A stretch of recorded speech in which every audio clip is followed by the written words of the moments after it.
మిత్రులందరికీ శుభోదయం. నేను మీ హరి. మరి గత 3 రోజులుగా 3 వీడియోలు అయితే పర్స్పెక్టివ్స్ నుంచి రిలీజ్ చేయడం జరిగిందండి. ఇది 4వ వీడియో వరుసగా. ఈరోజు వేద విద్య గురించి చాలా చాలా ఇంపార్టెంట్ బిట్లతో మీ ముందుకు రావడం జరిగిందండి. వీడియో నచ్చితే తప్పనిసరిగా లైక్ చేయండి. ఎంత మంచి వీడియో అయినా కూడా మీరు లైక్ చేస్తేనే ఎక్కువ మందికి షేర్ అవుతుంది. మరి ఇలాంటి మరిన్ని వీడియోలు కావాలనుకుంటే ఛానల్ సబ్స్క్రైబ్ చేసుకోండి. మరి లేట్ లేకుండా టాపిక్లకు వెళ్ళిపోదాం. మొదటి బిట్ చూద్దామండి. వేదము అనగా ఆన్సర్ ఆప్షన్ 3 జ్ఞానము. వేదము అనగా జ్ఞానము. భారతదేశంలో మొట్టమొదటి లిఖిత గ్రంథం ఏది?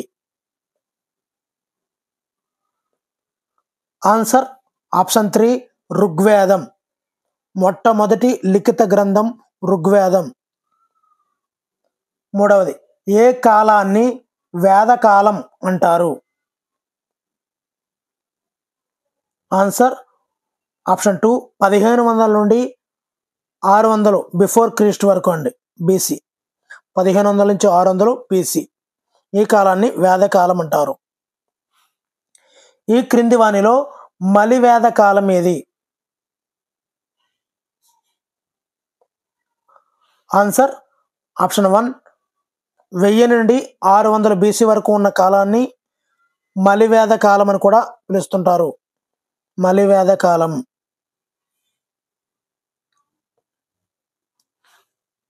నెక్స్ట్ అండి, ఈ క్రింది వానిలో తొలి వేద కాలాన్ని గుర్తించము. తొలి వేద కాలాన్ని గుర్తించము. ఆన్సర్ ఆప్షన్ 3 1500 నుండి 1000 బీసీ వరకు ఉన్నటువంటి కాలాన్ని తొలి వేద కాలంగా గుర్తిస్తారు. ఆరవది, ఈ క్రింది ఏ కాలంలో వర్ణ వ్యవస్థ బయలుదేరింది? ఆన్సర్ ఆప్షన్ 4 మలివేద కాలంలో వర్ణ వ్యవస్థ అనేది బయలుదేరింది. ఏడవది, వేదకాలంలో వర్ణ వ్యవస్థకు కారణం ఏమిటి? ఆన్సర్ ఆప్షన్ 4 మనువు. మనువు.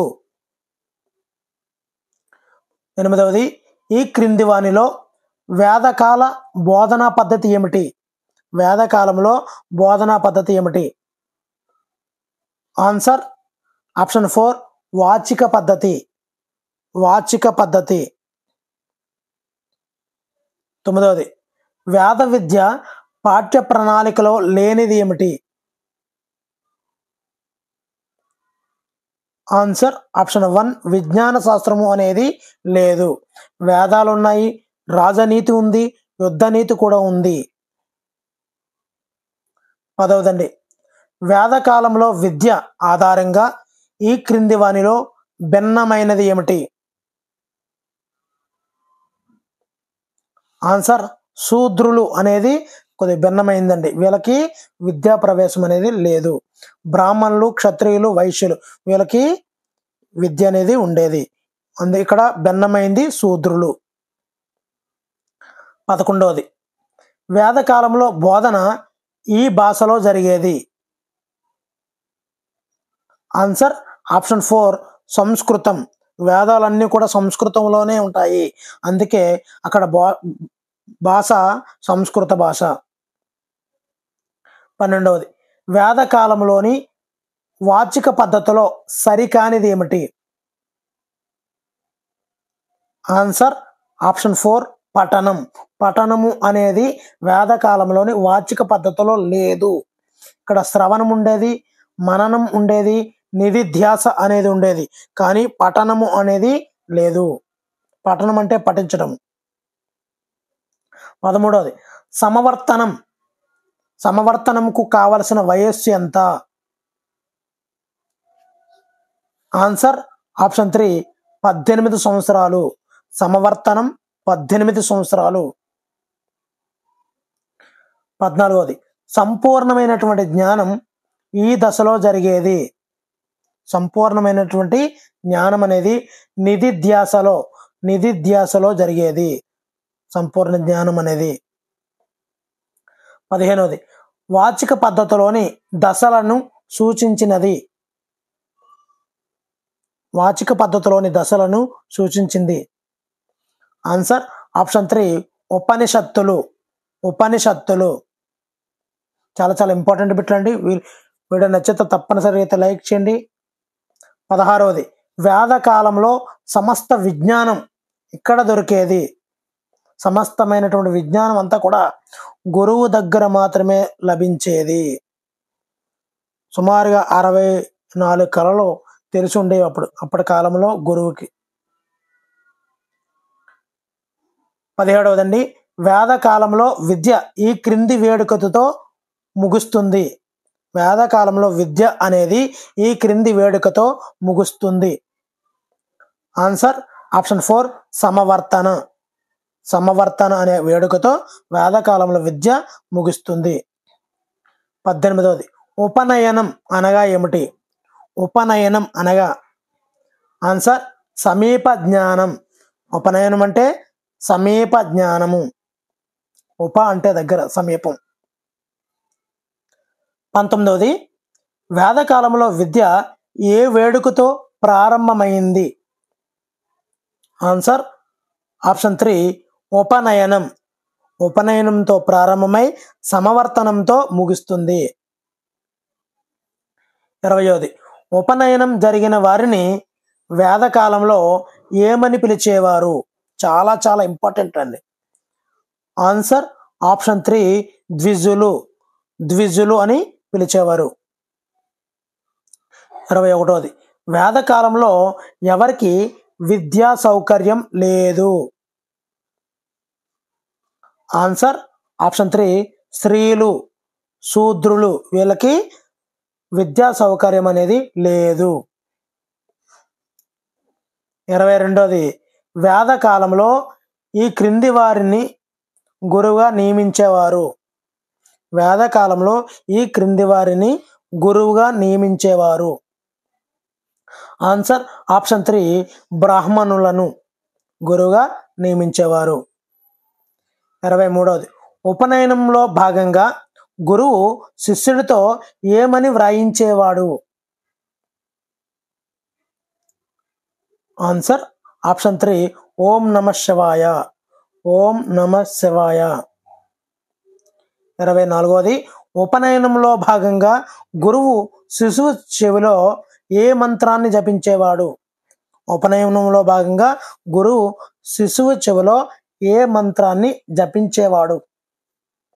ఆన్సర్ ఆప్షన్ 3 గాయత్రి మంత్రం.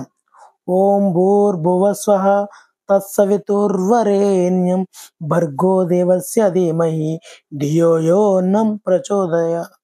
ఈ మంత్రాన్ని గాయత్రి మంత్రం, మంత్రాల కల్లాటికి కూడా తల్లి లాంటిదండి. ఈ గాయత్రి మంత్రాన్ని ఉపనయనంలో భాగంగా గురువు శిశువు చెవిలో జపించేవాడు. 25వది ఉపనయనముకు కావలసిన వయస్సు ఆధారంగా ఈ క్రింది వానిలో సరికానిది ఏమిటి? ఆన్సర్ శూద్రులు 14 సంవత్సరాలు అనేది సరికానిదండి. ఉపనయనంకి అసలు శూద్రులకే అక్కడ చదువుకోవడానికి ఉండేది కదా. సో వయస్సులు 12 సంవత్సరాలు, బ్రాహ్మణులు 8 సంవత్సరాలు, క్షత్రియులు 10 సంవత్సరాలు, ఇవన్నీ కూడా సరైనవండి ఉపనయనకి సంబంధించి. శూద్రులు అనేది సరికానిది. 26వది ఈ క్రింది వానిలో వేదకాల పాఠ్య ప్రణాళిక విషయాలు ఏమిటి? ఆన్సర్ ఆప్షన్ 4 పైవన్నీ కూడా ఉపనిషత్తులు, పురాణాలు, ఇతిహాసాలు, వ్యాకరణం, గణితం, ఛందస్సు, ఇవన్నీ కూడా వేదకాలం నాటి పాఠ్య ప్రణాళిక విషయాలండి ఇవన్నీ. 27వది ఈ క్రింది వానిలో వేద విద్య లక్ష్యం కానిది ఏమిటి? ఈ క్రింది వానిలో వేద విద్య లక్ష్యం కానిది ఏమిటి? ఆన్సర్ ఆప్షన్ 3 విజ్ఞానం పొందడము అనేది ఇక్కడ వేద విద్య యొక్క లక్ష్యం కాదు.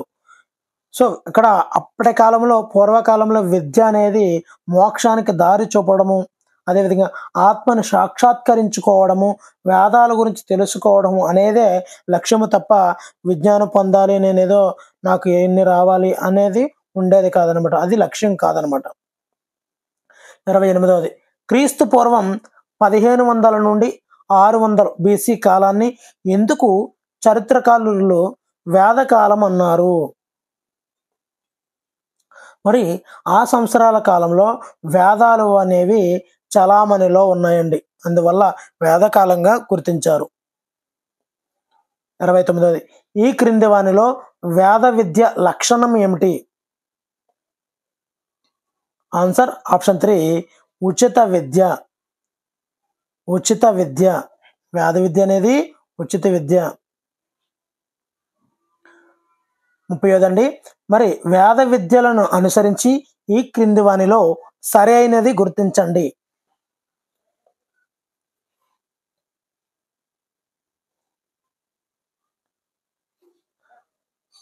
ఆన్సర్ ఆప్షన్ 1 ABD అండి. వేద విద్య ఉపనయనంతో ప్రారంభమవుతుంది.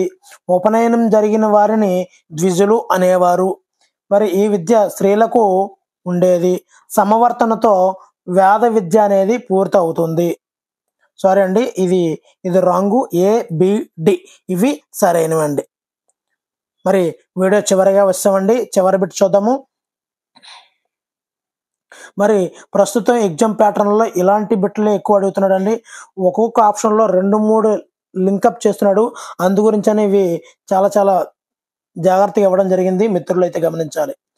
ఈ క్రింది వానిలో వేద విద్య లక్ష్యాలలో లేనిది ఏమిటి? ఇక్కడ చూడండి. A, మోక్షమునకు దారి చూపడం. B, వేదాలు తెలుసుకోవడము. C, దుఃఖ నివారణ. D, శీల నిర్మాణము. ఈ నూతన విజ్ఞానము. ఇక్కడ లేనిది అని అడిగాడు.